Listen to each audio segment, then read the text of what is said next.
Welcome back to The Explainer. Today we're doing something a little bit different. We're bypassing the usual datasets and historical timelines, and instead we're diving headfirst into a dark, mythic fairy tale.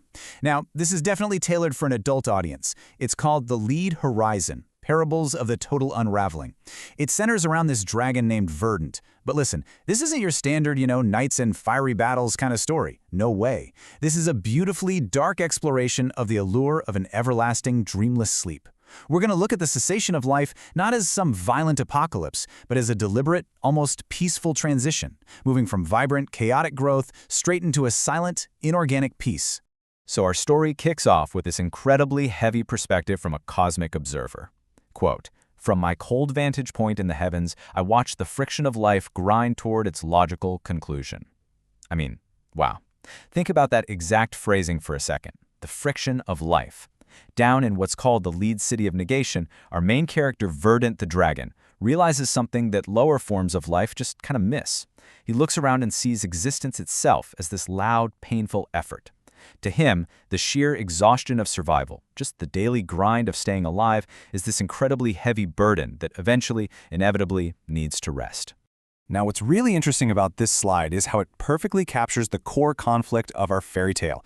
We've got this stark contrast. On one hand, you have the friction of life, which is that loud, painful, constant effort you need just to survive. Honestly, have you ever had a week where you just felt completely, totally exhausted by everything the world throws at you? Because empathizing with that deep exhaustion, that's exactly how you understand Verdant's mindset. He looks at that exhausting friction and compares it to the void, which is perfect, undisturbed quiet, complete inorganic calm.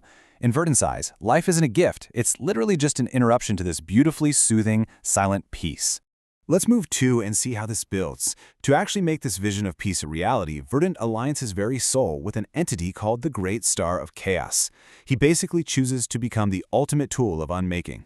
So, as this great evening descends upon the world, Verdant doesn't give a grand speech, he acts. He leaves behind 4 chronological acts, 4 parables of total unraveling. They go hour by hour: the abandoned root, the oxidized scale, the merciful fog, and finally, the frozen ash. Okay, let's dive into this. Chapter 1, The Parable of the Abandoned Root. So the crucial point is that Verdant actually started out as a vibrant nature spirit. He was deeply connected to the earth. But once he recognized that survival was just this massive burden, he made a pretty devastating choice. He simply stopped tending to the ancient roots of the world. He didn't actively destroy them or burn them to the ground, he just abandoned them. And by doing that, he allowed the living friction to naturally start its collapse into a quiet, comforting dark. Actually, scratch that. It wasn't an act of malice at all. It was an act of profound letting go. Letting that living friction collapse was the very first merciful step in setting down the burden of survival. It was the cessation of the painful effort of growing new life, all in favor of that beautiful inorganic calm. Which brings us to Chapter 2, The Parable of the Oxidized Scale. And this brilliantly illustrates that Verdant couldn't just unmake the world around him, right? He had to unmake himself. Driven by this ultimate urge for self-destruction, he sheds his vibrant emerald color. Because think about it, emerald green is the universal color of chaotic, sprawling, noisy growth. He didn't want that anymore. Instead, he allows his physical scales to turn the color of oxidized lead, totally matching the grim gray stone around him.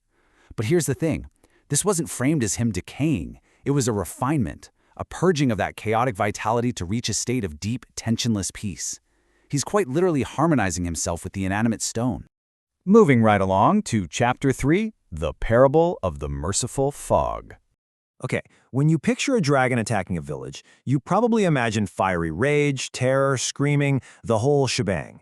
But Verdant views his actions as the ultimate cosmic mercy.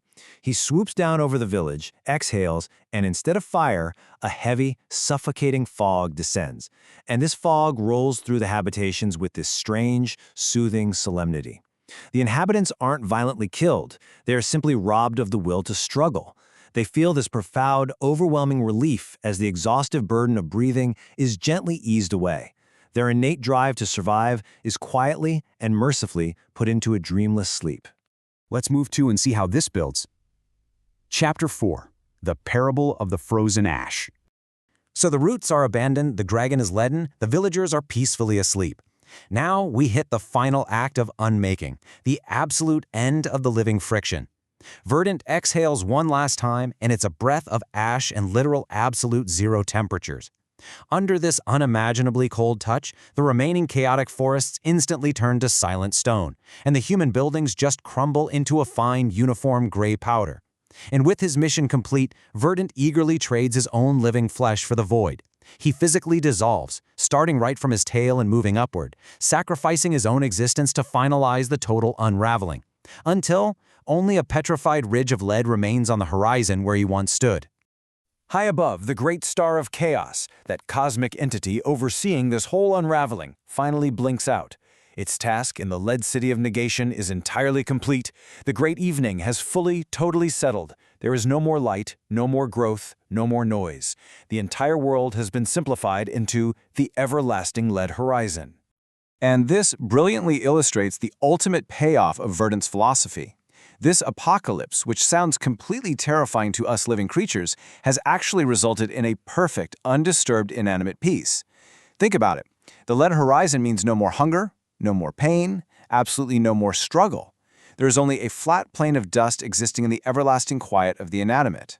Which brings us to the core philosophical question of this whole explainer. Is the total unraveling of the world a tragedy? Or is it the ultimate cosmic mercy? You know, we are so hardwired to view the end of life as a complete disaster. But if existence truly is just a loud, painful effort, this exhausting friction, is trading all of that struggle for a long, dreamless sleep really such a terrifying thing? Or maybe in the quietest, most exhausted corners of our minds, the peace of the lead horizon is actually a deeply comforting thought. I'll leave you to chew on that one. Thanks for joining me today.